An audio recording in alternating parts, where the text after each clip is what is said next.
Am cumpărat o murișcă pentru fructe la care am pus un motor și care, după părerea mea, merge foarte bine.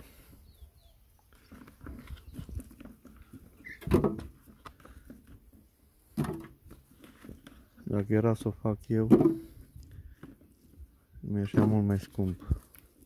Am cumpărat-o cu 300 și este o variantă din câte sunt pe piață, adică cea mai bună.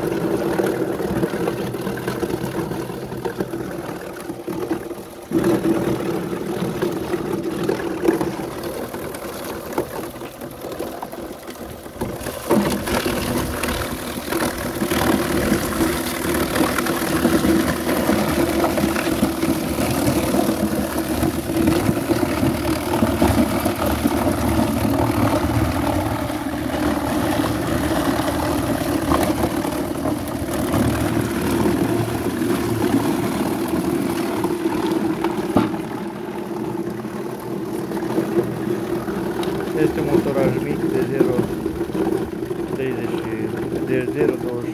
kW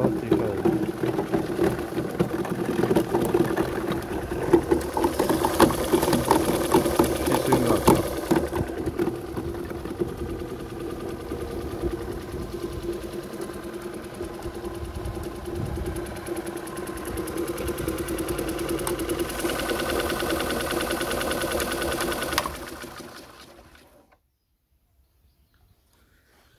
Cam asta a fost. Merge destul de rapid.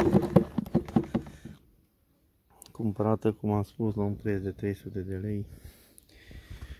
Mai sunt opțiuni cu alt tip, cu cozi scoși direct din tablă, care nu mi se pare ok.